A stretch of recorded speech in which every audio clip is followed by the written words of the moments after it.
Bank খাতে বিস্ফোরা হয়ে দেখা দিচ্ছে খেলাপি ঋণ। বিতরণ করা ঋণের 4 ভাগের 1 ভাগ খেলাপি হয়ে যাওয়ার কথা জানিয়েছেন খোদ গভর্নর। এতে ব্যাংক খাত নিয়ে নতুন করে উদ্বেগ দেখা দিয়েছে। আওয়ামী লীগ শাসনামলে সবচেয়ে বেশি ব্যর্থতা ছিল আর্থিক খাতে। সে সময় হিসেব জনসম্মুখে প্রকাশ না করলেও বর্তমানে তা সামনে আসছে। ৫,০০০ টাকা দিতে পারেন না, ৫,০০০ টাকা তো কাঁচা তরকারি বাজার হয় না। সম্প্রতি গভর্নর আহসান এইচ মনসুর জানিয়েছেন, দেশের ব্যাংক খাতে খেলাপি ঋণের পরিমাণ আগামী কয়েক মাসের মধ্যে 25 থেকে 30% পৌঁছাবে।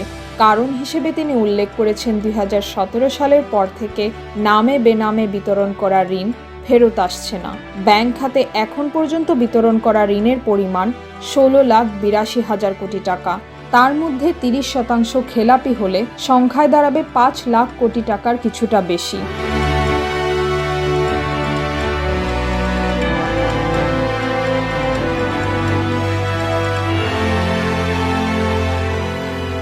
বর্তমানে খেলাপি ঋণের হার 12.5%, যা আগামী মাসে 15%, পরে 17% হয়ে ধীরে ধীরে 30% পৌঁছাবে। গভর্নরের মতে, এই ঋণগুলো 2017 সালের পর দেওয়া হয়েছে, যার বড় অংশই প্রভাবশালী ব্যবসায়ী গ্রুপ ও কিছু বড় ঋণ গ্রহীতা দ্বারা ব্যবহার হয়েছে, যারা ঋণ নিয়ে তা পাচার করেছেন। বাংলাদেশের ব্যাংক বলছে, ব্যাংক খাতে এই পরিস্থিতির মূল কারণ সাবেক সরকারের অব্যবস্থাপনা ও দুর্নীতি। গত কয়েক বছর ধরে ব্যাংকগুলোর ঋণ বিতরণ ছিল প্রায় নিয়ন্ত্রণহীন। রাজনৈতিক প্রভাব ও দুর্নীতির কারণে ব্যাংকগুলো অবাধে ঋণ বিতরণ করেছে, যা পরে খেলাপিতে পরিণত হয়।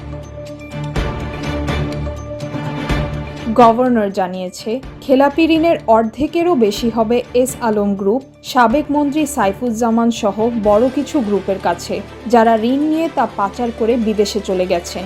এই পরিস্থিতি থেকে উত্তরণের জন্য বাংলাদেশ ব্যাংক এখন ব্যাংকগুলোর সম্পদের মান পরীক্ষা করবে।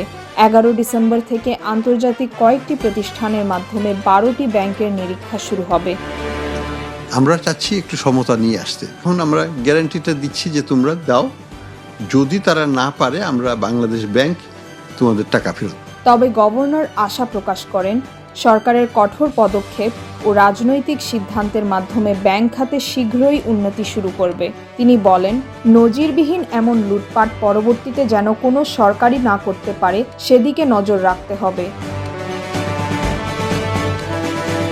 তাহমিনা রহমান, হাফসা, ঢাকা ওয়েস্ট।